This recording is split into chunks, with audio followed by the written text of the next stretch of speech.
There've been recent years. Hey!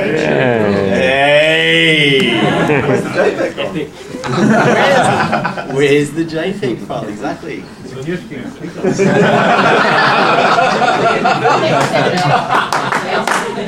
Yeah, well done. 1.1. In recent years, it's probably not news to most of this audience that microblogging has become an incredible trend. In fact, it's shifted the way us humans communicate in so many circumstances.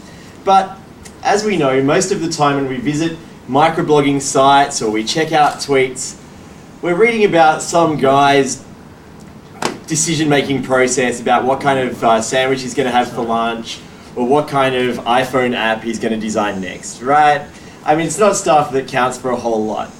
And so, over the next few minutes, we're going to talk about a way that an Australian startup, some of the developers from such successful programs as UTAG, the 2008 hit startup sensation, and of course the marketing guns behind Choose, are here to surprise and astound you with a way of seeing only the cream rise to the top of your screen. Okay, so obviously Epic Tweet publishes the best of Twitter, which is the most popular microblogging site. So we capture the funniest, the smartest, and the most interesting tweets on our site. And it's actually decided by Twitter users themselves. With Twitter's growth, it's become a channel of groundbreaking news, as well as a lot of interesting different things, and including viewpoints. However, it's become very difficult to sort the interesting from the boring. And we've actually come up with a way that sifts the content to bring the very best out on top. While we're living our lives, all around us, amazing things are happening. Oh, yeah. Epic Tweet finds those things. Oh, Sorry. sorry.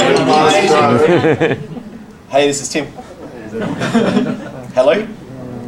Mr. Murdoch. Yes, we're not in a position to sell the product just yet. I mean, in fact, I'm just presenting. 1 second, I've got another call coming through. Mr. Buffett? No, I'm sorry, I'm not in a position to accept any offers at this point. It's just that, well, look, I'll speak to you later. I'm sorry. Bye-bye. Epic Tweet. Sorry. Epic Tweet finds those things. The worst, the best, the funniest, the most profound, the most ridiculous. Because all the time, real people are having amazing experiences. We'll show you condensed gems of human experience, connecting you with the people who've reported those things in real time. Okay, Kim. So now that you have a little bit of an idea of the principle behind our startup, we're going to show you how it works in practice. So say something amazing happens to you and you want to share it with, you think it's epic. So what you do is you retweet, or you read something on another blog, such as this one. Oh yeah, breaking news, I'm having a baby today. And you think that's just epic. What you do is you retweet it and you put a hashtag epic tweet. And that puts it in our system. The other way tweets get into our system is through our Twitter ingestion system, which David's going to talk more about later. So once the epic tweets have been identified, somebody else, like Marco, who's at work, he might want to know what the latest epic tweets are. He can just go on to epictweet.com and decide whether he thinks this is an epic tweet or not. Yes. So, Yeah. Yeah. He can also look at the most recent epic tweets and the all-time epic tweets. So this is a short overview of how our website works. Now David Vandenberg, our lead dev, is going to talk a little bit more about the technology that runs it. Okay, I'll just say a few words because it's quite boring stuff, but we're okay, thanks so much, David. So we're the Microsoft team, so it's all built on Microsoft technology, .NET, SQL Server. So we're using the best, most powerful, most advanced development tools in the world. But on the back end, we built two systems to get these tweets in. So the first one is the ingestion system, which uses keywords, pattern matching, hashtags to identify candidates for epic tweets, and then has a keyword weighting system to filter it down even more.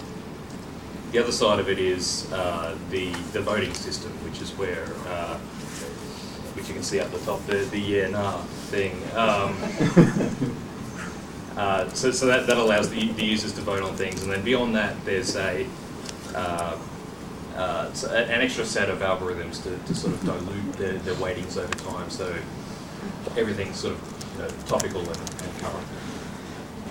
Pass back to Tim. Yeah. So essentially, we were talking in our group about the kind of tweets that we considered epic, and I know that I've discussed with some of you in the audience.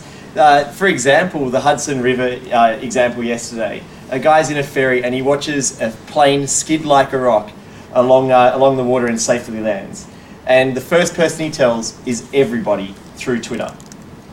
Equally, President-elect Obama is about to make his acceptance speech in front of an enthusiastic crowd in Chicago, and before he steps on stage, he talks to everybody through Twitter.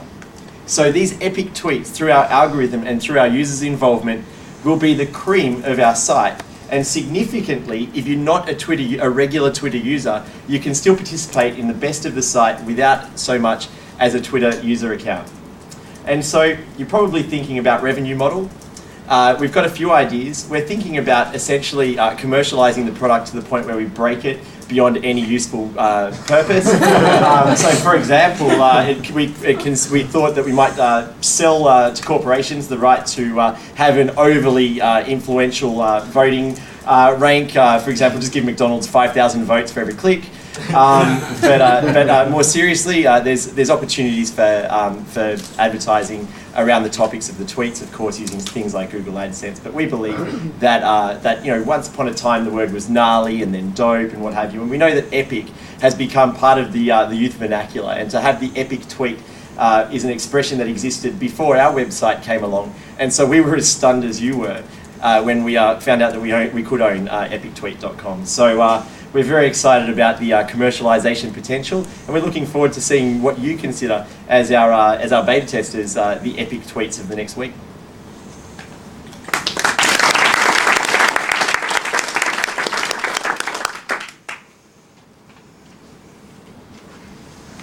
Stunned.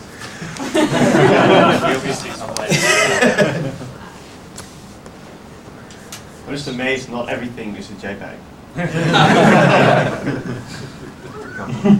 Rupert Murdoch's on Ustream, but asked that Senator Conroy add you to the no-claim filter. So. Probably with good reason. Okay, is that everyone? Thanks, guys.